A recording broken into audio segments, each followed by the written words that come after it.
have won at least one Stanley Cup. I mean, Antti Niemi with one, Johnny Oduya with two, and Patrick Sharp with three. That adds a lot. I don't know if they get far, but they're going to be a lot better this year. I can tell you that, and I definitely think they're going to have a playoff spot. Yeah, I think Dallas has a playoff spot. Sharp is in the decline. Oduya doesn't seem to be declining yet, but he's an old defenseman, and they just kind of fall off. Sharp, but they definitely. I think they won the Chicago trade though because. Well, look, they traded back. Trevor Daley is an old defenseman who is falling off. Well, he was a scoring defenseman. I'm not a big fan of scoring defensemen. If you're a defenseman, you're supposed to stay in the back end, blocking shots and laying checks.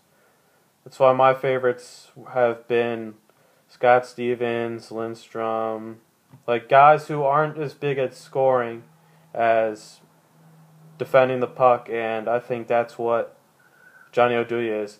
And also, we won because we got a very good defensive prospect, Stephen Johns, who's also a very defensive defenseman. That's the biggest. That's what we traded for in it. Sharp helps, but we really wanted Johns out of that. He may not be a big. Yeah, no, I was gonna get to Johns because I think he's definitely the biggest part of that trade. He's a very good defensive prospect. Trevor Daley, he is awful defensively. And Ryan Garbett, he's had better days, so Sharp for Garbett, you can't beat that. Yeah. And then Antti Niemi, he's not as elite as he used to be, but I still think he can bring confidence to fans and he can bring consistency. But yeah, I think Antti Niemi wasn't really ever elite. He was just kind of Corey Crawford for the Chicago Blackhawks, kind of like a Chris Osgood, a good goalie, but he's just there to help the team. Really, he's not there to win the team games. He's just to not lose them. Really. Well, I don't know. Above average goalie there. Well, I know you're not Chicago. a Stars fan, so you didn't really see. But last year, for the past few years, our backup goaltending situation, not calling Niemi a backup, but for the past few years in Dallas, it's been Kari Lehtinen. Anders Lindback. Oh, God, don't remind me of that. It's been mainly the Kari Lehtinen show. I mean, even when this guy was feeling strains of a back-to-back, having groin problems, or just tired, he was always relied on because the backup goalies couldn't. Even if the backups only had to be in there for 20 games, you didn't have comfort in them. I kind of did with Dan Ellis, but then Tim Thomas was just too old, and then Anders Lindback was just awful. And then Jonas Enroth, he did great for the end of the season, but he won a starting position, but he's still not going to get that. So he's going to have to. Yeah, Dallas. Kari Lehtninen's always injured. Even in Atlanta, he was injured. That's why Johan Hedberg got a lot of starts. But Kari Lehtinen was definitely the best goalie in Dallas in the last little bit. And even if he's injured, they keep kind of throwing him out there a bit because they can't rely on the backup goalies. Well, maybe not. Same thing kind of happened in Boston this year because Nick Svedberg was the backup, and he's really bad. And Tuukka Rask was forced to play 70 games, and you can't put that on the goalie. Really. No, I don't. And saw the Devils with Corey Schneider. They start him a lot. Keith Kincaid. He's just inexperienced. He's not bad at all. He's just inexperienced, and they just rely too much upon him. That's the problem. Backup goal is they're a hard. I think they're maybe a harder gem to find than a starting goalie, because you got to find a guy who doesn't play a lot, but you can still depend on to get you a win. Yeah, definitely. There is a lot of good backup goalies in the free agent market this year. Niemi was slated to be there, but besides him, there was Enroth, Neuvirth, and Greiss, who are all pretty solid backup goalies. And then some backup goalies. But I don't know if you're going to get that. Yeah, some backup goalies even got some starting positions. Like Cam Talbot's definitely going to start in Edmonton. Jones is going to start in San Jose. I don't know who the start. I was going to say LA, but yeah, Quick's there. I was thinking of Martin Jones. He's San Jose. He went to San Jose. Yeah, he went didn't Enroth go to the Kings? To San Jose for first. Didn't Enroth go to the Kings? I believe so. Yeah, he's going to be their backup. Okay. Yeah. There's so many California teams, I lose track. Robin Leonard's the new guy who's a backup. He's going to start in Buffalo.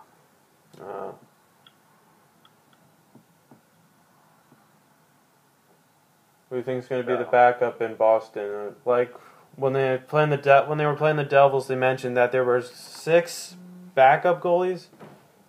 All 6 people going for the shot of it.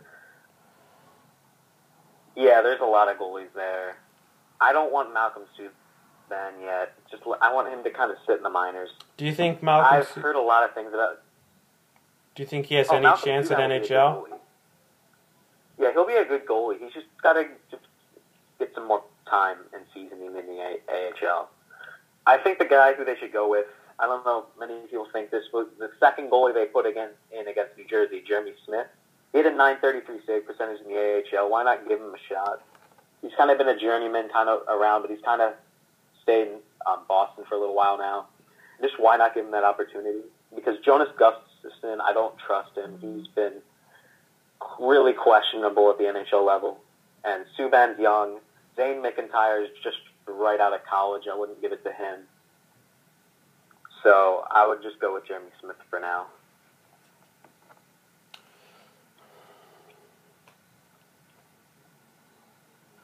Okay, so big news. He hasn't been in for a while, but the head coach we all know and love is coaching the Team USA for the World Cup of Hockey next year, John Tortorella. As you all know, he hasn't coached anything since Vancouver 2 years ago, and we all miss his anger and temperament. Do you think this was a good move for Team USA? I don't know if it's going to be a good move, but it's going to be an entertaining move. He's been an interesting coach. He won the Stanley Cup in Tampa Bay, and then he hasn't really done much since then. He was good with the Rangers, but he was handed a good team, and then he went to Vancouver, and he was out in a year. He had that huge fight with Calgary. He won the Stanley Cup in 2004. He got to the conference finals with the New York Rangers in 2012, who was beaten by the Devils. Woohoo. And missed the playoffs with the Canucks. He does have the most wins of any coach from the USA, so maybe that'll help, and his aggressive style might get people going. You're right, there'll definitely be an entertaining factor. Who doesn't like seeing him yell? I mean, come on. We all remember that Vancouver-Calgary thing where he stormed their locker room and was suspended. Fuck you, Brooksy. Yeah, we remember that too. But I don't think his aggressive style is the right style for the World Cup, because that international play is kind of a more high-flying thing. I don't really know if they're going to be small or big ice. I think it might be small, but still, even at the international level, it's a little more of a high-flying thing. I think that'd be more of a Peter Laviolette thing, who's one of the best U.S. coaches around. Okay. But I don't know. Did Tortorella just choke Laviolette with his own chewing gum? But I don't know. I have no idea.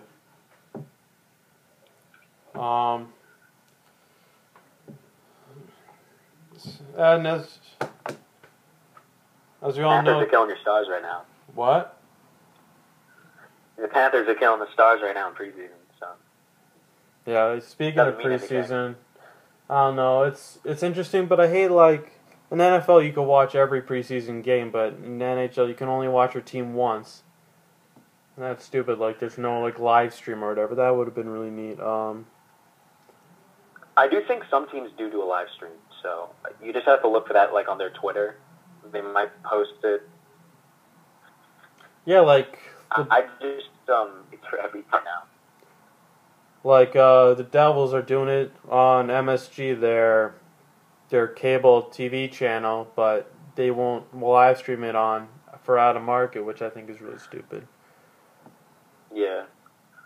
Like, I'm just relying on updates right now. I'm pretty sure the Winnipeg's playing right now, and I should check that. But all I'm seeing right now is Pittsburgh's basically putting their whole NHL team out against Carolina and beating them like 7-3. Yeah, but it's Carolina, and they always suck. Yeah. I think they will be better than this year. Not only with Eddie Lack, who's a better goalie than Cam Ward. James Wisniewski's a really good addition for nothing, basically. Chris Versteeg's a good third-line guy. They have some good prospects, Hayden Fleury and Noah Hannafin on defense. I think they'll do better than they did last year. But I don't think they're definitely not a playoff team. All right, we're kind of winding it down. Do you have any other thoughts on your mind to talk about? Well, right before we started, Colorado Avalanche defenseman Eric Johnson signed a new 7-year contract, $42 million. That's $6 million per year. I'm not quite sure he's worth that much. I don't know how good a defenseman he is, but since Colorado always has defensive problems, I don't think he's probably the best. Considering they also have Tyson Barrie. He's a huge guy. Kind of a bust for first overall for St. Louis, but I don't know. Here's my thing. There's rarely have ever been a player who I think deserves a 7-year contract. And a good example, David Clarkson. 2 years ago, he signed a 7-year 2 years ago, he signed a 7-year contract with the Toronto Maple Leafs. He did not even reach a total of 30 goals. In 2.5 seasons, he has not even reached that. And guess he was traded to the Blue Jackets at the trade deadline last year. And guess who he was traded for? Nathan Horton. Nathan Horton, who is probably done with his hockey career. That's how valuable it is. It was just a shed salary. David Clarkson's awful contract made Steve Dangle's videos so much more interesting about the Toronto Maple Leafs because they're just screaming about how bad Clarkson was. He had 5 goals his first season on that $7 million or $5 million per year contract. Yeah, he was awful. I personally believe in small contracts. Now, that doesn't mean I don't think you deserve to stay here for a while, but hear me out. When Jágr was on the Devils and he was asked why he only signs 1-year contracts, it was because he said it motivates him more. Think about it. You're only guaranteed 1 year. Wouldn't you want to play your ass off to make sure you come back next year? Now, the fallback was that is, this team feels like this team doesn't want to keep me long term, I'm going to go somewhere else. But if you sign someone for 5 years, they're not going to play 100% all those 5 years, especially probably in the middle. I think you got to play. You got to be determined the whole time. You got to earn that contract, and I don't think really anyone can earn a 7. But that's just me. Yeah, especially Eric Johnson. He's not a top defenseman on most teams. And the thing is, with 1-year contracts, I think that's a thing to watch for Alex Semin this year, who signed a 1-year contract. I think he could have potential to score between 15 and 20 goals in Montreal because he's generally been good on 1-year contracts, and I think last year was kind of a fluke for him. He's not going to score 50 or anything, but I think he can score 15 or 20. And then, sometimes if you sign a long-term contract, you get stuck with shit Devils signed Ryan Cloto a 5-year contract. 2 years in, he gets concussed to retirement. Now we got to pay for him. So you got to be careful with that. If they're not like a Crosby or a Sagan, they don't deserve 7 years, even though you want to keep them for a while. I think inflation will balance it out as the salary cap gets bigger as the years go on. By the end of Eric Johnson's contract, that's not going to be a huge contract anymore. It'll be one, because it's probably top heavy anyways. It'll probably decrease near the end. Yeah, probably. Well, that's all we have for here tonight of Puck Pongers. Thank you very much for listening, and we'll see you all in the locker room.